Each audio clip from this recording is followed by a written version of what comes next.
Halo pemirsa, apa kabar Anda? Salam Nusantara. Jumpa lagi dalam program kesayangan kita semua, Doncast. Dengan saya di sini, Doni The Kaiser. Dan saya Don Bosco Slap. Kita selalu berharap Bang Don, pemirsa dimanapun berada dalam keadaan sehat, sejahtera dan selalu berbahagia. Dan kita juga mau Dari ucapin Sabang sampai Merauke kan? Nah, itu bagian saya Bang. Dari Sabang sampai Merauke, dari Miangas sampai Pulau Rote. Ah, tapi kita juga mau terima kasih buat penonton. Ya. Karena makin kesini penonton Doncast Ya. itu makin banyak, baik yang menyaksikan melalui layar Nusantara TV dan juga bagi Anda yang menonton melalui channel YouTube Nusantara TV Official. Jangan lupa like, share, dan juga subscribe. Oke, kali ini saya akan nodong Bang Don. Ini Doncast kan double Don. Betul. Tapi saya akan mengulik kapasitas Bang Don juga sebagai jurnalis senior. Betul. Ya, jadi double job ya Bang ya? Ya double job. Ikhlas kan? Oke, karena tamu kita kali ini juga jurnalis senior. Betul. Ya, nama yang tidak asing lagi bagi dunia jurnalistik dan juga pemirsa dimanapun berada. Yang hari ini kita sengaja hadirkan karena kita akan Karena membahas kasusnya apa? kasusnya juga luar biasa. Kita bicara tentang kasus temuan 1 triliun. 1 triliun di rumah Zarof Rika. Afrika. Oke, langsung saja kita sapa Budiman Tanurejo. Nah. Mas Budiman apa kabar? Baik, double Don. Asik. Meja kita bundar nih ya. Meja bundar. Mejanya 1 nih Mas. Nanti kita bikin 2. Oke. Mas Budiman adalah seorang jurnalis senior yang sudah tidak asing lagi. Dan saya akan nodong Anda berdua. Iya. Yang pertama saya mau minta komentarnya Mas Bud dulu soal temuan 1 tenggo. 1 tenggo. 1 tenggo Mas. Uang semua ya? Ada emas. Ada emas. Emasnya itu seberat teman saya. Ya, 51 51 kilo. Iya, itu pertanyaanmu apa? Ya, bagaimana ini Mas? Menurut saya ini gila ini Mas. Kalau saya yang perlu dicari pertama itu uang siapa? Memang ada di tempatnya ZR, tapi itu uang siapa? Belum tentu punya ZR ya. Saya belum bisa diyakinkan itu punya ZR. Karena apa? Karena itu semua kan penjelasannya kejaksaan kan? Betul. ZR belum bersuara apa-apa. Belum bicara. Ya ZR harus mengakui itu uang siapa? Uang dia, uang titipan, atau uang siapa? Dan untuk apa uang itu gitu. Iya. Nah ini yang harus pertanyaan publik itu harus dijawab oleh pihak kejaksaan. Karena selama ini kan semua informasi itu kan baru dari kejaksaan. Belum ada penjelasan lebih jauh. 1T ini uangnya siapa? Itu dulu sebetulnya menjadi pertanyaan. Nggak mungkin kan uang titipan sepeda ya, segitu ya. Oh, nggak mungkin sepeda kalau dihitung berapa. Tapi saya punya kalkulasi itu bukan sepenuhnya uang ZR. Apa asumsinya? Asumsinya gini, kalau betul penjelasan dari pihak kejaksaan, ketika uang itu ZR menjadi broker Ya. untuk ke Hakim Agung, ya 5M, dia dapat 1M. 1M dibandingkan 1T itu kan receh. Masa udah punya uang 1T, dia masih ngambil 1M. Itu agak di luar nalar. Ya. Sehingga saya mengatakan ini betulnya uangnya ZR atau uang yang dititipkan kepada ZR dan uangnya untuk apa? Nah, ini yang harus kemudian ZR-nya apa yang harus bercerita atau kejaksaan harus menjelaskan ini uang apa Ya, gitu. iya. Dan kita belum mendengar statement ZR kan. Betul. Bisa saja uangnya ZR bisa juga. Iya. Tapi kan kalau ZR sudah mengaku itu memang uang saya dikumpulkan selama 10 tahun. Itu bisa saja. Tapi kan selama ini kan belum ada informasi itu gitu loh. Sehingga kita patut bertanya itu sebenarnya uang siapa. Iya. Tapi Bang Don, Iya. soal 1T tadi kalau bahasa saya gila ini. Gila bener. Iya, betul-betul edan. Karena kalau kita lihat di sosmed itu orang merasa bahwa ini di luar imajinasi mereka. Di luar jangkauan akal sehat mereka. Cuman Mas Budiman menggoda pikiran saya tentang uang siapa. Iya, Gini, iya. beliau ini malang melintang meliput dulu di pengadilan. Termasuk di Mahkamah Agung, termasuk di kehakiman, termasuk di Kejaksaan Agung. Kami itu selisih 2 tahun. Tapi dia lama terus-menerus di situ. Saya konsisten di kemudian situ, ya. masuk ke dalam. Tetapi memang betul, itu pertanyaan itu dan mungkin kita akan kupas lebih dalam. Tapi ini betul-betul gila. Tidak masuk di akal seseorang menyimpan uang 1 triliun di rumah. Lalu kemudian dibilang bahwa itu 12 tahun. Bagaimana menyimpan uang selama 12 tahun di rumah? Sementara yang ketahuan pengakuannya adalah bahwa 1 miliar untuk dia dari uang untuk mengurus perkara supaya putusan tentang Ronald Tanur ketika di PN itu bebas, di Mahkamah Agung juga bebas begitu. memang pertanyaannya itu sangat, ini masih misterius soal uang siapa. Tetapi kalaulah kita berpikir sederhana bahwa ini adalah bagian dari mafia hukum atau mafia peradilan. Gitu. Coba bayangkan dengan uang 1 triliun, lalu kemudian dia terima 1 miliar, lalu kemudian kalau dia punya perkara setiap saat dia rata-rata terima 1 miliar.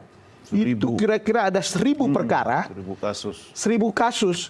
Dan kalau 1.000 kasus, apa iya mungkin cuma urusan 1-2 orang. Orang lalu kemudian berpikir tentang kemungkinan begitu banyaknya orang terlibat. Iya. Di Mahkamah Agung, mungkin juga dari mata rantai dari pengadilan paling bawah gitu. Tapi saya betul-betul tergoda dengan pernyataan Mas Budiman tentang Duit siapa? uang siapa. Dan memang tidak masuk di akal ketika itu dimiliki oleh seorang dan itu ditaruh di situ. Iya. Tapi, Orang lalu berpikir misalnya, jangan-jangan ini duit biaya politik. nah, oke. Tahan dulu sebentar.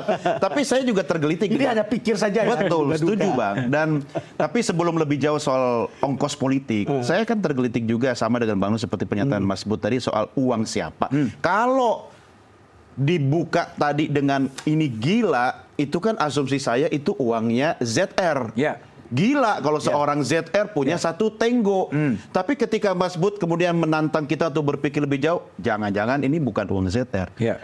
Berarti bukan gila dong, itu mungkin sesuatu yang wajar. Bisa juga nanti diseret ke investasi politik. Mas Bud gimana Mas?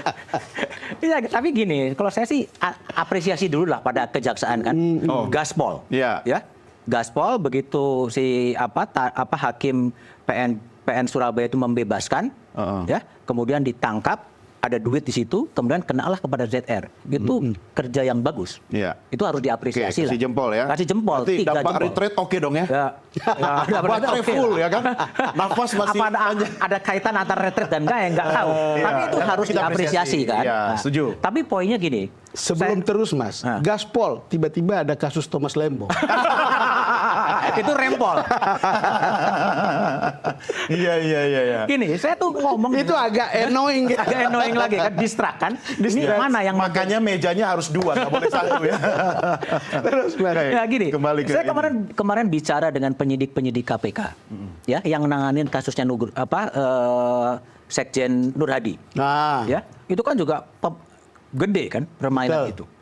Saya coba ngomong dengan mereka, ZR ini siapa? Ya, mereka mengatakan nggak ada tuh. kita juga ZR terkejut baru sekarang. Suara ZR itu tidak ada di BAP, di penyelidikan, di mana tuh nggak muncul nama itu gitu loh. Oke. Ini dari mereka ya. Coba dilihat dokumen persidangan. Apakah pernah ada yang kedengaran sedikit aja ketemu namanya ZR itu? Mereka nggak ada, Mas. Ini siapa ini? Jadi ini kotak Pandora ini harus dibuka. Sehingga dan menarik kasus orang ZR yang ini. kita perlu dengar cuma 2 Mas. ZR, siapa? Jarod Ricard. Jarod Ricard. Namanya kayak bule Iya. susah bisa ngapal. Iya, tapi kan belum bicara. Belum. Artinya Dan kita tunggu itu. Nah, menurut Bang Nur kondisi itu memang sengaja dibiarkan menggelinding dulu sampai nanti akhirnya akan ada informasi Enggak, baru. ini pikiran liar aja. Kenapa saya tanya tiba-tiba ada Thomas Lembong? Kenapa tiba-tiba ada Thomas Lembong? Biasanya ada disrupsi untuk hal-hal seperti ini. Berarti ada soal besar di belakang. Kemungkinan, sekali lagi ini hanya menduga-duga. Gitu. Tetapi memang problem terbesar kita adalah kan ada cerita tentang mafia di dunia hukum yang sebetulnya sudah lama sekali dan itu berulang-ulang. Jadi kalau kita lihat yang membuat kita terheran-heran dan merasa ini edan, itu karena ada 1 triliun itu. Ya. Kalau dia misalnya temukan 10 miliar, oh ya ini mafia biasa. Iya. Biasa itu. Ya, mungkin dia koordinator mafia. Wong yang pengadilannya aja, di pengadilan tingkat pengadilan negeri aja kemarin Ronald Tanur itu ditemukan 19 sampai 20 miliar. Iya. Kalau di Mahkamah Agung atau staf Mahkamah Agung cuma ketemu 10 miliar, kita pikir oh ini masih normal lah. Iya. Tapi 1 triliun itu out of imagination. Iya, makanya gila. Apalagi Mas Bud kalau kita tarik soal Nggak ada penjelasan lebih baik dari itu. ya, soal investasi politik tadi. Apa? Iya, itu dana politik misalnya dititipkan ke ZR gitu loh. Ya, karena tidak ada penjelasan dari pihak kejaksaan, ya, dan kita diminta untuk mempercayai itu, ya kan? Tidak ada penjelasan dari ZR, tidak ada penjelasan dari pengacaranya ZR. Kan wajar kalau orang kemudian bertanya-tanya, uang apa itu? Uang siapa itu? Kan wajar. Nah, justru kejaksaan harus bisa menjelaskan Sesegera mungkin. sesegera mungkin apa yang terjadi. Saya ini Don lama banget di pengadilan itu. Saya ini bisa mencium gitu kan. Ini uang yang perkara yang didagangin, yang disutradarain atau yang apa? Ya. Biasanya di persidangan-persidangan ya perkara yang ditukangin itu sidangnya tuh coba diumpetin dari wartawan. Ya. Sidangnya kadang-kadang jam 8 pagi. Tiba-tiba keluar ya kan? keputusannya. Putusnya udah ada. Atau sidangnya ketika wartawan diajak makan siang dulu, ya kan? Kosong nggak ada liput ya betul ketok. Atau ada isu lain dulu yang Atau lebih ada isu besar. lain yang lebih besar. Itu Maksudnya itu gitu. Tom Lembong. Enggak, ini saya coba cerita. Saya ngomong Surabaya ya. Oke. Saya ngomong Surabaya ya. Nah, Surabaya ini itu kan juga luar biasa. Itu hakimnya mempunyai keberanian yang luar biasa. Ketika kasus ini viral, ketika kasus ini CCTV-nya beredar, Masih sempat-sempatnya. masih sempat-sempatnya dan berani-beraninya mengambil putusan bebas. Itu juga beyond imagination saya sebagai seorang wartawan. Karena sudah DP kali. Ya, Iya, nah kan? pertanyaannya adalah, apakah ada uang besar, apakah ada orang besar? Ya. Nah, itu pertanyaan lagi. Karena- Tapi mereka belum ngomong lagi kan? Belum. Ini menimbulkan prasangka politik seperti tadi yang dibilang. Iya. Dan memang dalam kebiasaannya, dalam praktek, uang untuk biaya politik itu kan harus ready. Stok cash. Itu karena ada, Tidak ada itu transfer. uang transfer. Karena itu kan gampang dilacak. Iya. Bahkan dibawa dengan pakai apa namanya mobil itu di belakang taruh di box. bagasi atau mobil box. Iya. Biasanya karena itu ready untuk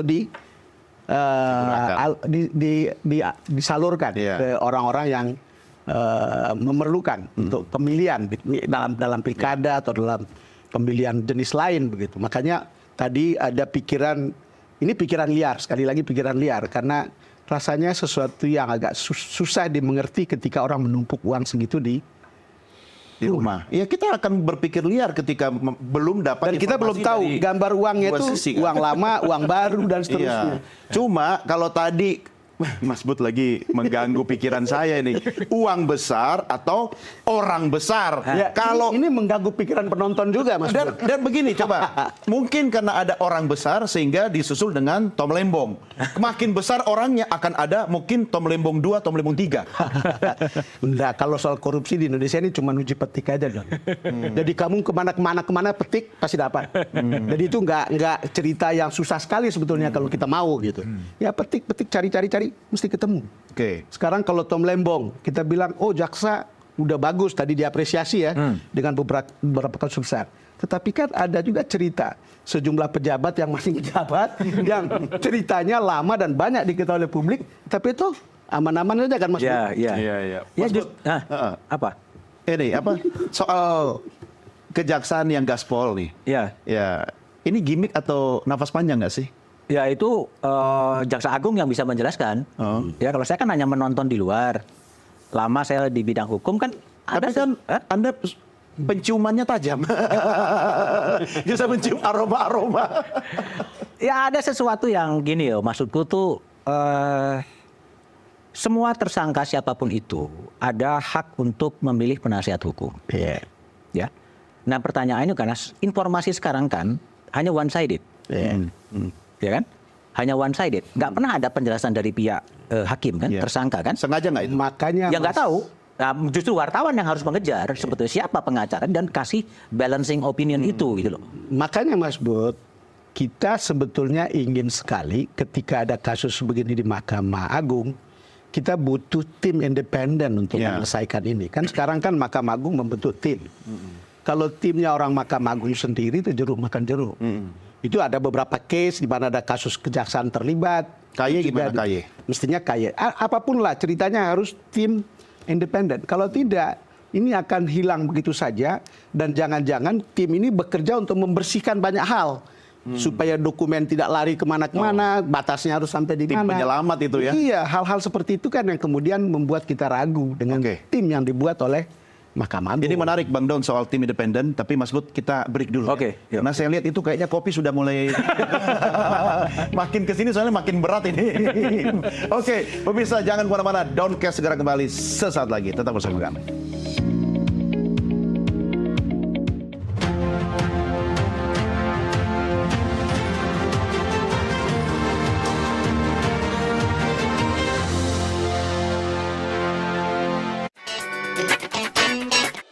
Terima kasih masih bersama kami dalam program Downcast. Saya Doni De Kaiser. Dan saya Don Bosco Slamet. Ya, double down, tapi ini ada double jurnalis senior, ya, Bang Don sama Mas Budiman Tanurejo. Ini tadi menarik juga nih, Mas Bud, soal apa yang dilempar Bang Don, tim independen, ya. Tapi sebelum saya lempar, saya tanya pertanggungjawaban Bang Don dulu. Nggak percaya sama institusi peradilan kita sekarang ini? Ya kalau mafianya berulang-ulang dari tahun ke tahun, dari situ ke situ, terus apa yang bisa dipercaya? Tim pemeriksa kan sudah ada. Ya tim pemeriksa itu tidak cukup. Karena tone di publik menginginkan ini, independen. Jadi tidak ada kepercayaan yang besar terhadap dunia penegakan hukum kita. Terlalu banyak kasus yang memperlihatkan bagaimana rendahnya kepercayaan kita pada, atau publik pada penegakan hukum. Oke. Dan ketika ada kasus seperti ini, rasa-rasanya ini waktu terbaik untuk membuat ini lebih naik kelas. Paling tidak sebuah tim independen yang betul-betul independen. Mungkin ada orang Mahkamah Agungnya, tapi kemudian ada orang KY-nya, tapi juga ada orang-orang atau figur-figur independen untuk ikut terlibat di dalamnya untuk bisa membongkar semuanya. Ini tidak kecil, ini sangat besar dan itu akan berulang-ulang. Kalau tidak, kembali lagi banyak orang di sosmed mengatakan jeruk makan jeruk. Iya, uang besar, orang besar, tim independen harus besar. Mas Bud, gimana tim independen? Gini, kalau saya sih kasus seperti ini kan sering ya. Ya. Bukan pertama kali terjadi ya. Ya mungkin kalau publik masih ingat kasusnya Pinangki, Iya. Jaksa. Joko Chandra. Iya. Itu kan saya pakai istilah judicial buying gitu. Jadi sehingga adalah hukum yang dibeli gitu kan. Tapi kan hasilnya apa? Yang jaksa ditangani jaksa, yang polisi ditangani polisi, kan? Iya. Itu Ya, jeruk kan minum jeruk lagi. action plan-nya kan luar biasa itu. Ini kemana uangnya kemana kan hilang semua. Nama-nama itu kan hilang semua kan. Sehingga judicial buying ini disertai dengan penegakan hukum terpimpin gitu. Kan juga ke situ kan. Ada penegakan hukum terpimpin. Istilahnya sekali lagi diulang. Penegakan hukum terpimpin. Oke, Ya. boleh kita kutip ya? Jadi apa yang keluar, sedang dibicarakan di kamera. apa yang tidak keluar gitu kan. Nah, ke situ gitu. Sehingga tim independen itu pertama adalah memulihkan public trust. Ya, public trust terhadap Mahkamah Agung, terhadap siapapun itu ya.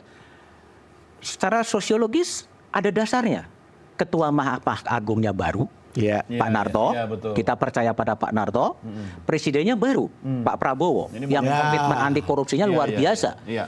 Sehingga kalau mau membenahi mafia peradilan untuk menjawab tadi adalah public trust dan kemudian tidak jeruk makan jeruk, masukkanlah orang dari luar untuk ikut menyelidiki apa yang terjadi. Nah, sejauh mana keberanian dari Ketua Mahkamah Agung kemudian untuk mengajak orang luar untuk melihat apa yang terjadi. Karena kita nggak pernah tahu ZR tuh ngomong apa di dalam gitu kan, kita kan nggak pernah tahu yang terjadi. Publik kan right to know, dia punya hak untuk tahu apa yang terjadi gitu. Sehingga gagasan Bang Don untuk tim independen bagi saya itu patut didukung dan harus didukung untuk memulihkan kepercayaan publik pada lembaga-lembaga penegakan hukum, sehingga apa yang terjadi betul-betul itu yang terjadi. Jangan kemudian diedit ya, dikirim ke kanan, yang boleh maju hanyalah seperti ini gitu. Ini momentum yang paling baik bagi Ketua Mahkamah Agung Sunarto, bagi Presiden Prabowo Subianto untuk betul-betul menyelesaikan problem judicial buying yang sedang terjadi di Indonesia. Iya, dan Itu ini caranya waktunya sekarang ya. Iya. Artinya tim ini juga harusnya mendengarkan informasi dari ZR ya. Ya harus terbuka. Tapi Mas Budiman sudah bicara. Kan kita mendengar pidato Pak Prabowo sebagai presiden baru.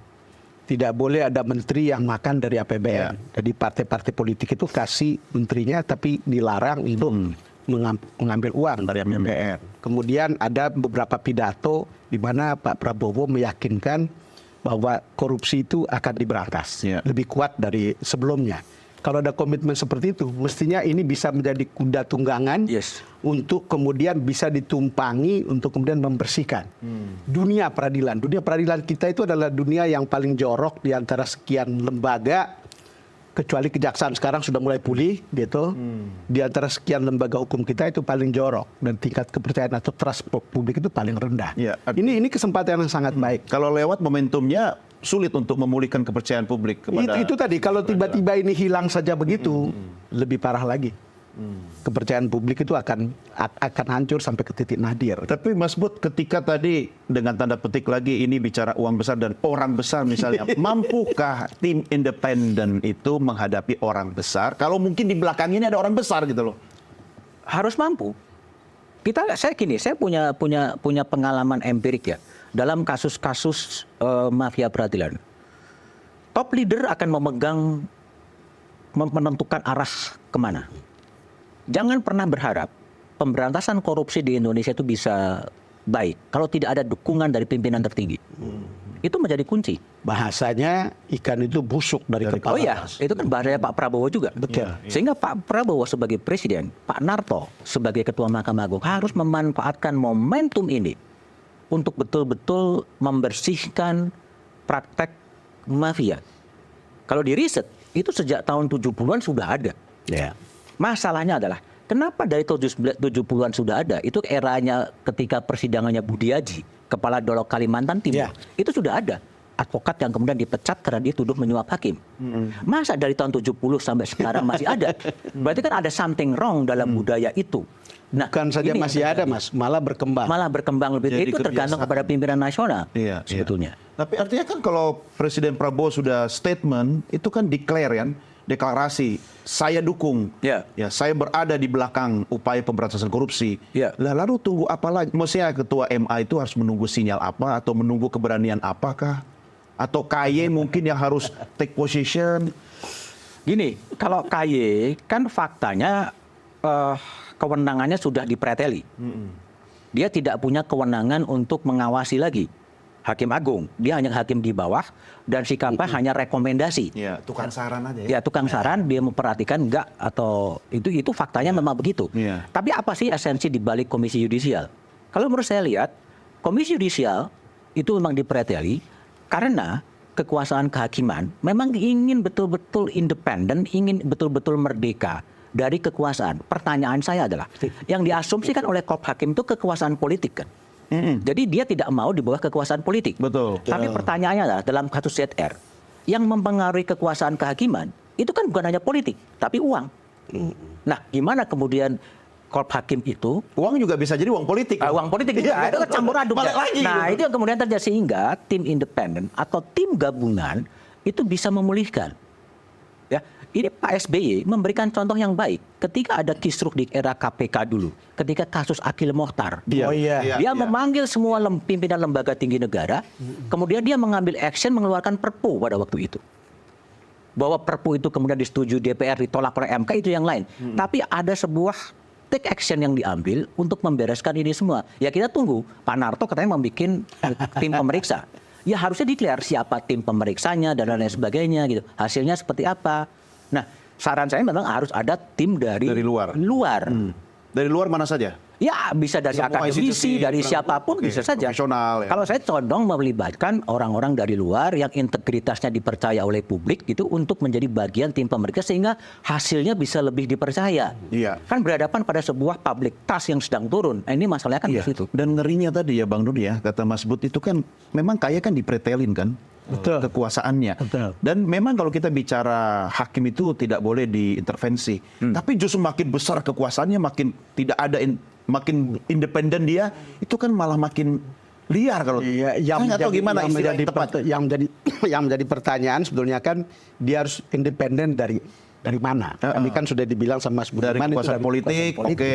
Kan ini kan Independen dari uang apa bisa? Tetapi ketika kita bicara soal kan dia berlindung di balik keputusan yang independen. Dia memutuskan secara independen. Itulah kemudian yang dipersoalkan. KY tidak bisa masuk di Iya. situ karena dia nanti dianggap mencampuri independensi seorang hakim. Tetapi ada juga kita lihat bagaimana independensi ini menjadi ruang gelap di mana hakim kemudian berselingkuh dengan uang. Kemudian bahkan bisa berselingkuh dengan politik. Kita tahu ada beberapa case di mana kemudian keputusan politik itu justru berlindung di balik independensi hakim. Jadi itu kalau lihat yang beginian, ya itu kita susah. Tapi kembali lagi kalau Dan itu Bang memutus jalur distribusi loh. Karena orang bisa langsung ke hakim. Oh iya. Kalau bicara di logistik ya. itu betul. Iya kan? Tapi poin kita adalah bahwa sekali lagi ini sebetulnya timing yang sangat tepat. Ketika kita tahu Pak Prabowo punya pidato seperti itu, ketika kita tahu ada seorang ketua Mahkamah Agung yang baru, ketika kita tahu publik ingin supaya korupsi itu diberantas, ketika kita tahu politik kita harus bersih, mestinya ini timing yang tepat. Iya. Kalau tidak dilakukan seperti itu, tentu akan ada prasangka.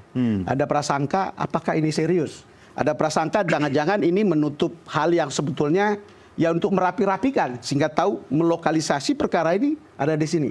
Bahkan di luar sana ketika tiba-tiba ada kasus Tom Lembong, orang bicara ini di-stretch. Buying time nggak sih? Untuk kepentingan politik atau untuk kepentingan apa, lalu dilakukan semacam interupsi perkara. Orang kemudian mengalihkan perhatian itu dan lupa temuan yang 1 triliun itu mestinya kalau dibaca sesuatu yang besar di belakangnya. Iya. Artinya kalau bicara kasus Tom Lembong yang tiba-tiba muncul di tengah-tengah ini, Mas Bud, ini buying time nggak sih dari institusi peradilan kita untuk mengatur strategi atau menciptakan sebuah skenario lain misalnya?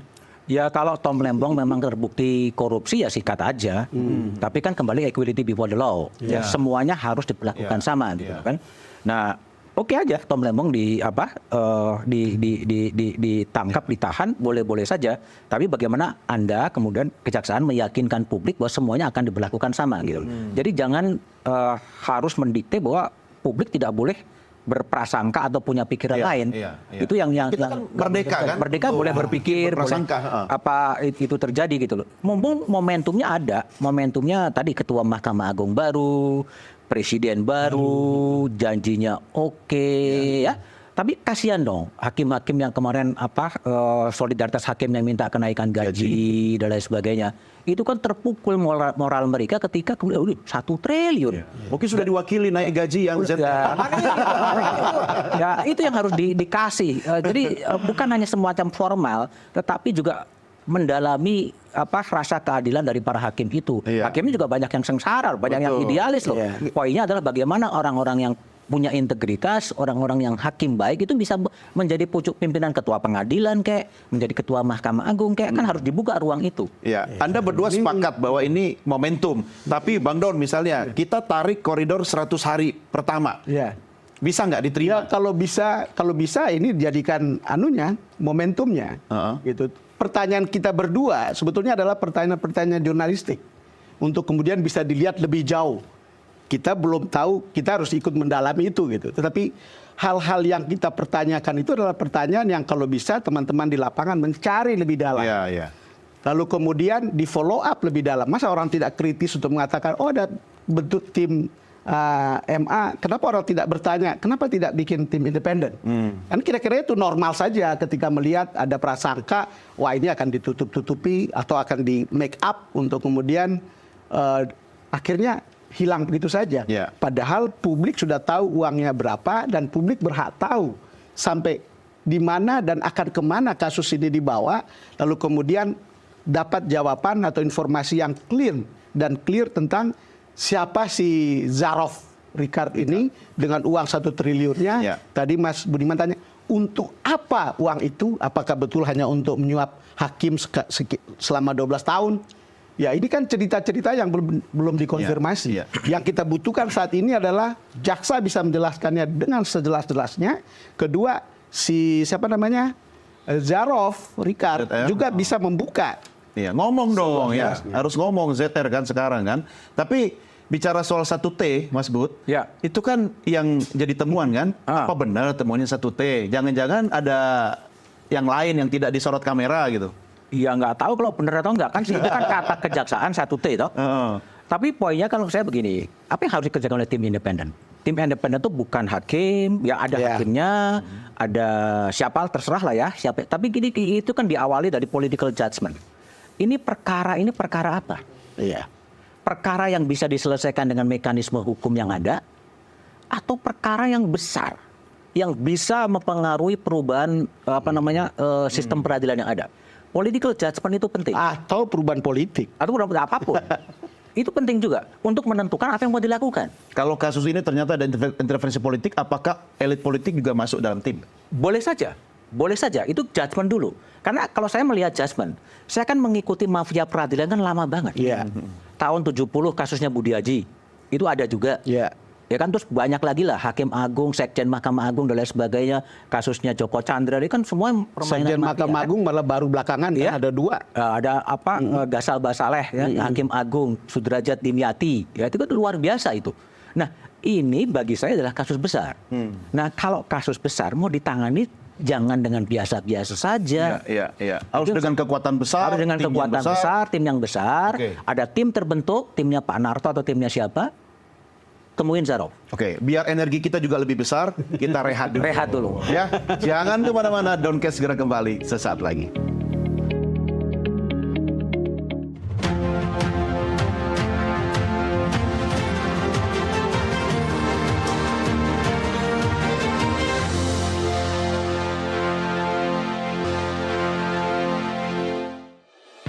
Terima kasih masih bersama kami dalam Doncast. Saya Doni The Kaiser dan Saya Don Bosco Slamet. iya, dan kita lagi diskusi dengan Mas Budiman Tanurjo ini soal tenggo-tenggo. Kalau dalam dunia bisnis itu ya, orang bicara ini kalau komunikasi pebisnis nih Mas Bud. Ya. Wah, ini kok main apa sekarang? Wah, mainnya tenggo-tenggo. Itu wah. Ya. Tapi kalau dalam dunia hukum, dunia peradilan, kalau kita kaitkan dengan mafia, tenggo itu mungkin sesuatu yang biasa atau kecil gitu. Mas Bud, dari temuan 1 triliun itu nggak mungkin seorang ZR main sendiri. Oh iya, Analisa Anda? ya pasti tidak main sendiri. Ah. Justru ZR ini, kalau saya, jadilah whistleblower. Oke. Ya. Berani apa tidak? Loh, kalau saya, ZL jadilah pasiennya LPSK, Lembaga Perlindungan Saksi dan Korban. Iya. Itu menarik. Ya, Pertanyaan berikutnya, bisa nggak dilindungi, dijamin nggak? ya urusan lain, bilang atau enggak.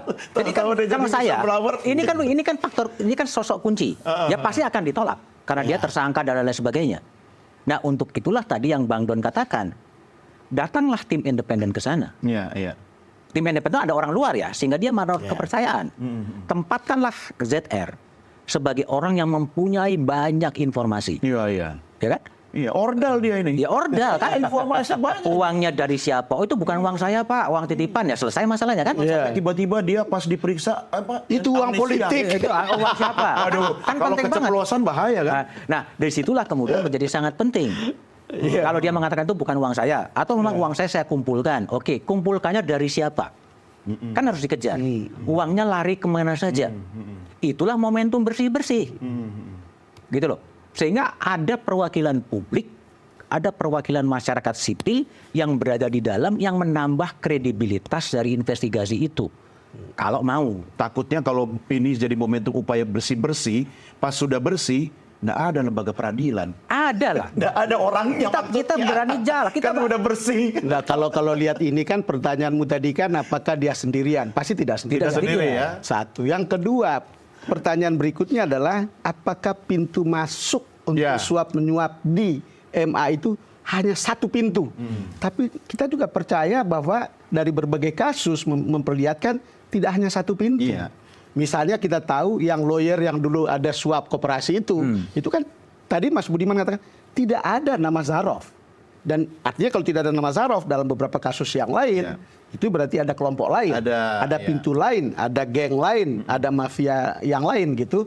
Ya sekarang Berarti pertanyaan, satu T kecil dong, kalau cuma dari kalau satu kita bicara ZR. itu kalau ini dianggap sebagai mafia yang normal gitu satu T itu, berarti di sana itu ada permainan uang yang lebih dari itu. Iya. Karena banyak kelompoknya. Iya. Dan kita bisa bayangkan dari tingkat paling bawah sampai tingkat atas kan permainan yang seperti itu. Makanya kita bilang ini edan, ini Iya. kalau satu orang saja pintunya seperti ini, gimana pintu yang lain? Ada Iya. 2 pintu, ada 3 pintu, ada 4 Bisa pintu. jadi pintunya banyak. Dulu kita itu pernah itu jadi jurnalis di Mahkamah Agung. Kita tahu yang namanya di basement gedung lama, tempat parkir itu rame sekali orang merokok apa segala macam. Tapi ada Itu juga kafe cerita- mafia ya? Iya, ada juga di kafe dan belum seperti sekarang banyak mall ya. Belum seperti sekarang orang punya handphone Iya, pada iya. saat itu. Jadi orang harus datang ke situ dan Dan kita belum ada tahu, CCTV ya? ya kok rame sekali. Iya. Dan di situ mungkin Mas Bud penciumannya mulai terasa ya dari basement. Bang Non, kita bisa berharap DPR nggak misalnya nih berinisiatif nih? Ya kita kan tahu bahwa DPR itu punya hak untuk mengawasi. Mestinya bisa dibawa ke situ juga. Cuman kan ini juga kembali lagi ini soal sapu kotor membersihkan lantai. Iya. Jadi ini cerita ya kita berharap DPR yang baru tidak seperti itu ya. Cerita-cerita yang lama banyak anggota DPR malah yang tertangkap. Nah sekarang kalau misalnya mereka mau memanfaatkan hak dia untuk mengawasi, menurut saya sih nggak apa-apa.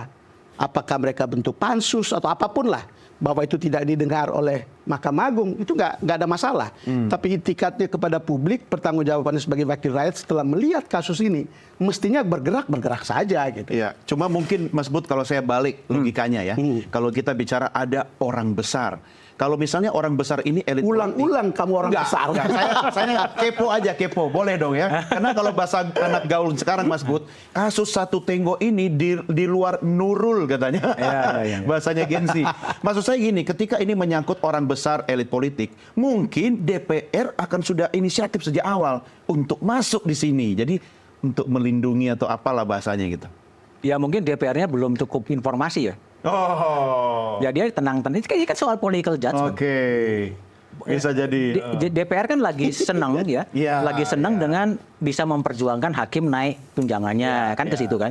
Ya itu ya udah oke lah, itu oke aja. Mungkin sekarang belum sampai ke situ sehingga tayangan Donkes penting untuk mendorong pada DPR ini ada sesuatu yang lebih besar dari itu gitu loh.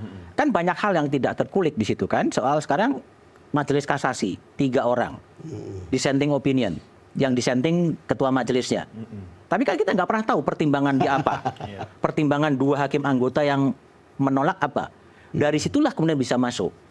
Kalau katakanlah ZR dianggap permufakatan jahat. Dengan siapa bermufakat?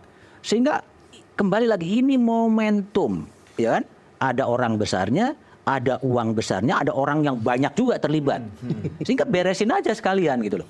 Kalau menurut saya sebagai warga sehingga kita memulai sesuatu yang baru. Apa nggak habis energi Mas Bud ketika tadi Bang Don bilang kalau dari satu pintu ada pintu-pintu yang lain dengan tenggo-tenggo yang lain itu habis energi kita hanya untuk ngurusin ini. Enggak juga, habis juga. Karena ZR udah ngomong, oke, ada Don, tanyalah ZR. Oke Pak, itu uang saya kumpulkan dari sini. Kumpul dari A, kumpul dari B, kumpul dari C, dikasih ke D. Ya udah. Oke, LPSK kan ZR.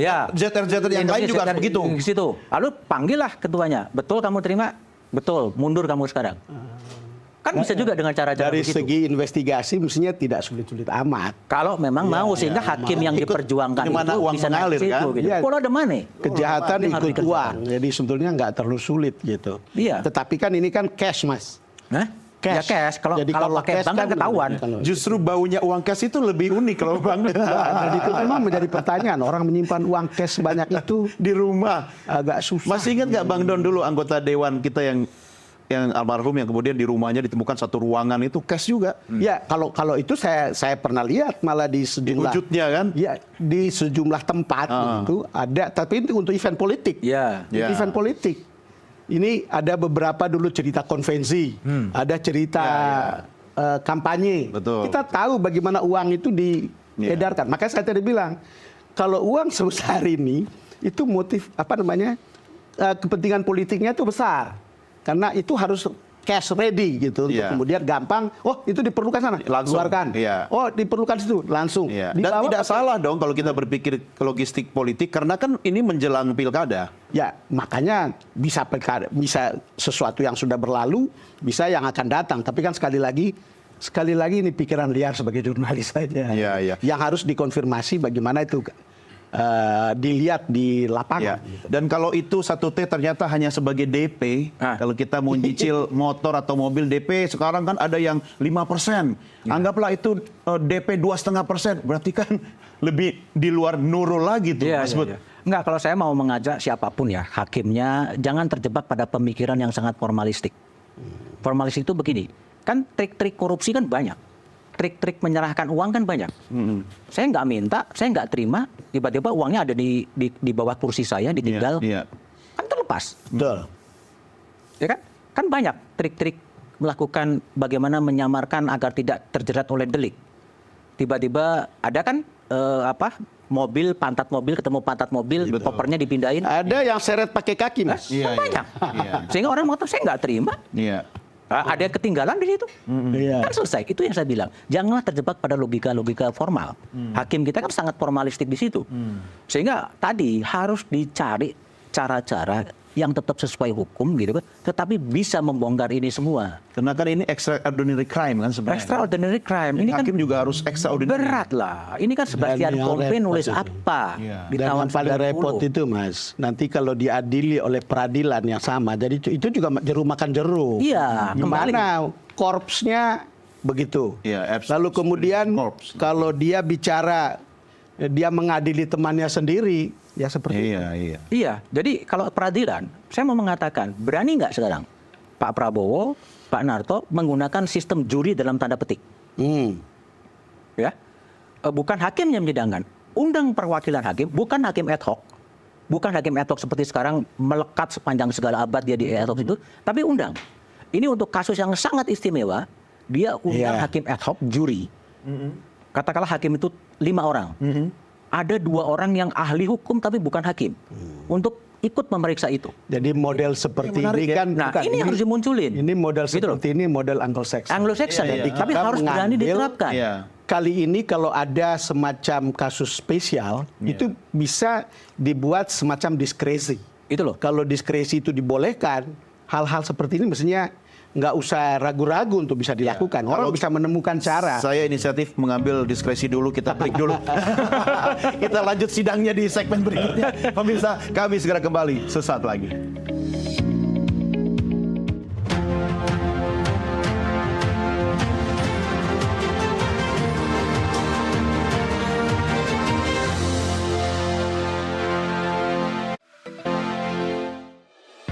Terima kasih pemirsa. Kita lanjutkan bincang-bincang kita dalam program Doncast. Saya Doni De Keyser. Dan saya Don Bosco Slamun. Kita bertiga pastinya. Ya. Berdua. Dan yang di sebelah sana yang punya meja sendiri juga di luar. Mas Budiman Tanorejo. Begini Bang Don. Saya sekarang akan meminta komentar Anda berdua dalam kapasitas sebagai jurnalis senior. Ya, karena mengawal banyak kasus di Republik ini. Kok makin ke sini makin ke sono saya lihat. Soal law enforcement, soal penegakan hukum, hukumannya yang mungkin kurang berat, makin ke sini makin lemah gitu kan. Terus siapa yang bisa kita percaya dan energi apa yang bisa kita pakai yang mungkin kalau pesawat itu apa yang kalau ke bulan itu harus ada apa itu namanya? Take off. Iya, dia kan Take harus off vertikal. Iya, harus tenaga besar dulu gitu loh. Kalau dengar pidato Pak Prabowo sih mestinya kita punya alasan untuk optimis. Tetapi mestinya juga pemerintahan ini perlu mempelajari faktanya. Fakta terakhir memperlihatkan bagaimana korupsi itu atau sidang atau perkara-perkara korupsi itu hukumannya semakin ringan. Iya. Jadi ada cerita orang bilang hukumannya harus seberat-beratnya supaya ada efek jerahnya. Iya. Faktanya kalau dari studi ICW 1.200 sekian perkara, kemudian melibatkan 1.400 terdakwa kasus korupsi ditangani oleh KPK, hukumannya hanya 3 tahun 5 bulan penjara. Jadi sekitar itu. Padahal dulu ada bilang hukum seberat-beratnya supaya ada dampak jerahnya. Ya. Lalu ketika kita bicara hukum seberat-beratnya supaya ada dampak jerah, ternyata tidak berdampak jerah gitu. Orang lalu bicara miskinkan para koruptor. Ya. Nah, kita lagi tunggu bagaimana undang-undang perampasan korupsi perampasan aset itu jalan, tapi sampai sekarang kan belum. Di akhir masa pemerintahannya Jokowi meminta kan gitu kan. Ya. Lalu kemudian apakah Pak Prabowo meneruskannya? Ya mestinya mungkin itu akan lebih membuat orang jera gitu. Tetapi faktanya adalah di tataran normatif atau pidato, yaitu seperti kita sudah dengar dan semua publik sudah dengar dan kiranya janji Pak Prabowo itu akan direalisasikan walaupun dunia hukum kita seperti ini. Jadi memang ya mungkin masih jauh kita. Ya, kita pasti akan lagi janji kan, tetapi kita juga tetap memberikan waktu, kesempatan dan mengapresiasi. Mas Bud, ini makin kesini hukumnya yang makin melemah atau koruptor yang makin kreatif? Koruptornya makin kreatif, makin pinter, Makin pinter. karena dia dilindungi. Kerja sama. Karena dia dilindungi. Iya, karena dilindungi. Tapi gini ya, kalau saya baca tulisannya Gary Goodpaster itu tahun 2007 di bukunya Tim Lindsay, dia mengatakan gini, hukum Indonesia tidak bisa dipercaya, ya, sungguh tidak bisa digunakan untuk memberikan keputusan jujur, tetapi boleh jadi bisa dipercaya untuk melindungi kegiatan korup. Syah, waduh. Itu Gary Goodpaster yang bicara. Ini kan marketing yang luar biasa. 2007 dia udah ngomong gitu. Coba baca bukunya Sebastian Pompe soal runtuhnya Mahkamah Agung. Ya, ya. Udah kelihatan semua di situ. Betul. Pertanyaannya ini ada challenge. How to respond? Mau diapain? Gitu loh. Harus ada reform ulang. Harus ada keberanian untuk melakukan reform ulang. Kalau Georgia bisa, mengapa Indonesia nggak bisa? Perlu seperti polisi Hong Kong dulu nggak sih? Ya, apapun langkahnya. Tapi harus ada sebuah pemeriksaan yang fair.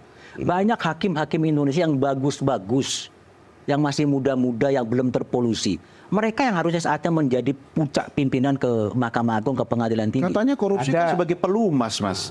Itu tahap dulu. Tahapnya Huntington mengatakan pelumas dari pembangunan. Tapi kan sekarang ada teori baru yang mengatakan enggak, itu menghambat. Jangan kita terpancing pada sebuah retorika, narasi-narasi yang agak menyesatkan. Dia mengatakan bahwa korupsi itu adalah oli pembangunan. Kira-kira begitu. Sampai disebut sebagai korupsi itu jadi industri. Iya, kalau tidak jalan, industri itu ya. susah. Ini menarik. Ini kalau memang mau dibenahi dengan cukup baik dan cukup benar. Ini tadi Bang Don mengatakan industri. Apa sih industri? Ada transaksi di situ. Saya berbicara dengan saksi-saksi ahli. Orang-orang guru besar yang jadi ahli. Berapa honornya ketika dia bersaksi atas nama pemerintah? Ya, 2.700.000. Oke? Coba tanya, guru besar yang bersaksi atas nama kepentingan terdakwa. Berapa honornya? 400 juta. Wow. Dengan kekuatan uang yang begini, dia akan saksi meringankan ya. saksi yang meringankan.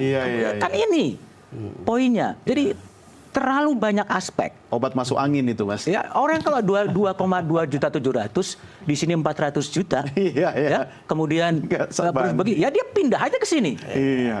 Masa negara menghargai kepakaran seseorang segitu. Nah, ini momentum ya. Ini kan juga mau, ya ada juga yang mau cari uang dengan cara begitu. Oh iya, ada cari uang dengan cara jadi begitu. pintu masuk. Ini kalau tadi Mas Bud bilang ini sudah industri kan, dan Anda mengamini itu kan. Jangan-jangan ZR itu sales manager ya, yang jumlahnya bisa banyak gitu. Mungkin nggak sih ada target-target dari institusi penegak hukum kita sendiri? Saya kira target yang didesain sih, gitu loh, Bang. target yang didesain sih saya tidak percaya ya. Tetapi mafianya begitu luas ya, akhirnya kita bisa sampai pada kesimpulan seperti itu. Itu ada yang mengatakan hakim kita itu ada dua jenisnya, Don. Oke. Ada yang mengambil keputusan berdasarkan nurani. Dia pikirin baik-baik, lalu kemudian dia periksa kasusnya, lalu kemudian menerapkan hukum apa yang sesuai dengan nurani. Masih ada kan? Masih ada, dan banyak mestinya. Lalu kemudian ada hakim yang memutuskan berdasarkan kebutuhan perutnya. Jadi dia merasa ini sebuah kesempatan, dia butuh kenyang, dia butuh makmur dan seterusnya. Udah, saya tahu perkara ini, kemudian saya menjual beli pasal untuk menjatuhkan hukuman berapa tergantung transaksinya berapa.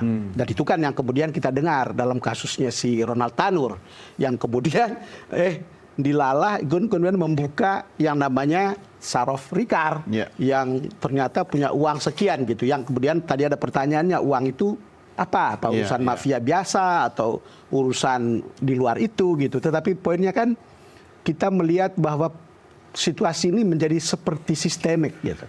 Jadi sistemik sampai kemudian kita berpikir kalau tidak begitu jangan-jangan nggak jalan juga. Gitu. Kalau begitu kita ini masuk dalam perangkap yang betul-betul membuat kita sial. Itu derita kita akan panjang selama hukum kita seperti ini. Dan memang Mas Bud katanya di kalangan mafia itu sudah ada daftar menu ya untuk kelas kasus, harga gitu kan, sama kayak misalnya kita bicara logistik politik gitu kan. Nah, artinya kan ini sudah profesional, industri yang sangat profesional gitu loh. Iya, kelas kasus kalau pengalaman empirik saya di lapangan itu ada.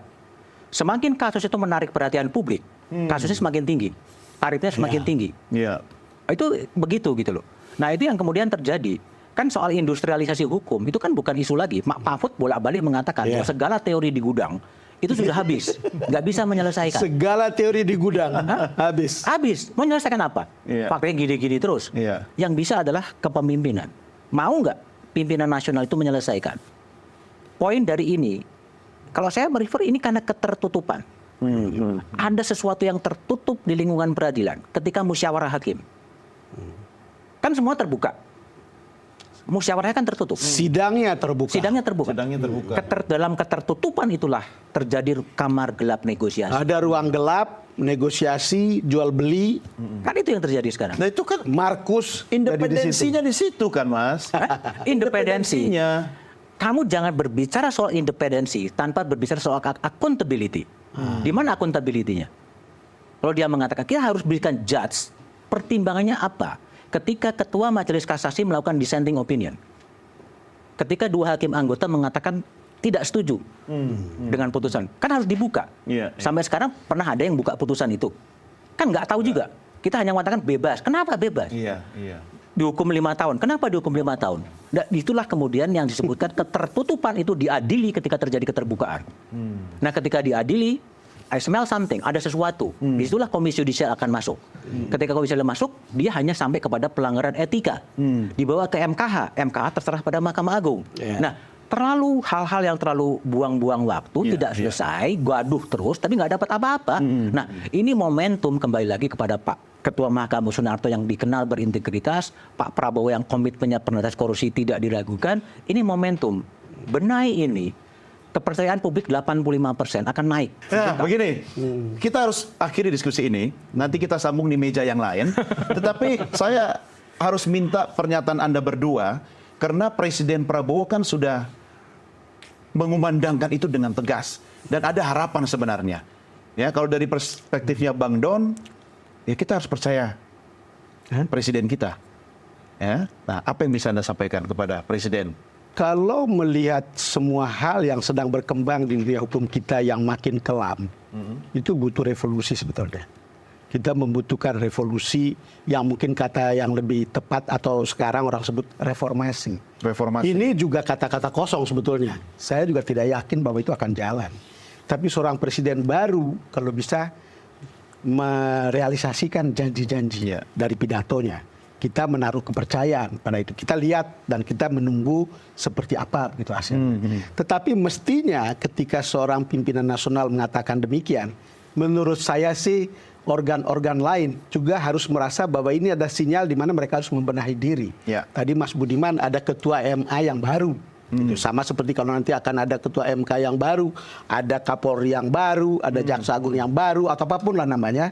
Mestinya semua seirama jalannya. Jangan pidatonya begini pimpinannya, lalu kemudian di bawah seperti punya dunia sendiri, lalu kemudian tetap mempertahankan hal yang lama untuk terus berjalan. Tadi kita sudah bicara tanpa korupsi ini banyak hal tidak jalan, banyak pelayanan tidak jalan. Karena itu sebagai bangsa yang beradab kita harus makin naik kelas.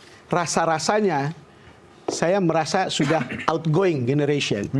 Ini kalau tidak naik kelas juga, ini ada sesuatu yang salah dengan bangsa kita. Ini soal peradaban kita yang justru tampak rendah dan mungkin tanda kutip tampak terhina dengan kotoran-kotoran pelaksanaan hukum. Itu kan Babang bilang naik kelas kan ya. Harga tarif kasus per kasus juga naik kan. Mas Bud, Presiden sudah declare ada harapan. Saya sih masih percaya masih ada harapan. Tapi apa yang bisa Anda sampaikan kepada Presiden Prabowo? Kalau saya konkret ya, bentuk tim pemeriksa yang melibatkan orang luar. Ya, mau 2 orang, mau 3 orang, silahkan untuk memulihkan kepercayaan publik pada lembaga penegak hukum. Itu yang pertama.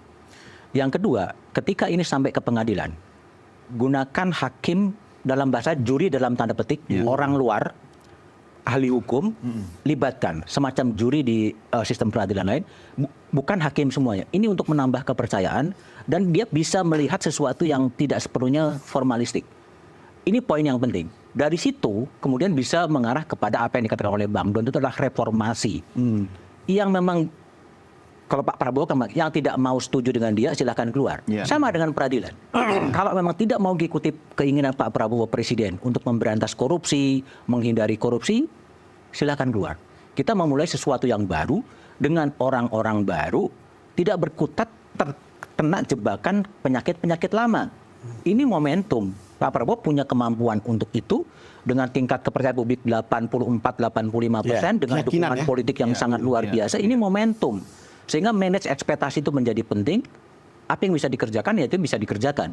Ya mudah-mudahan optimisme harus dikemukakan agar langkah-langkah baik Pak Prabowo sebagai Presiden, baik Pak Narto sebagai Ketua Mahkamah Agung bisa kemudian menjawab dahaga publik agar masa gini-gini terus sih.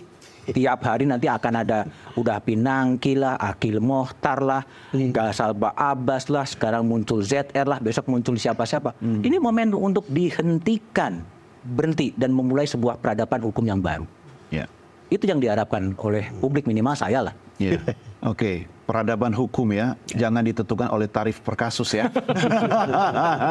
Tapi mudah-mudahan dengan diskusi kita ini juga bisa memancing masyarakat untuk lebih kritis ya, Bang Ya. Don ya. Termasuk bagaimana mengasah ketajaman penciumannya Mas Budiman. Masih mau mampir di basement kantin di Itu sudah berubah gedungnya. Sudah cakep ya? Baru. Oke, Mas Budi, terima kasih. Thank you, sama-sama. Ya, sampai Budiman, terima kasih ya. Sampai ketemu di meja yang lain. Ya.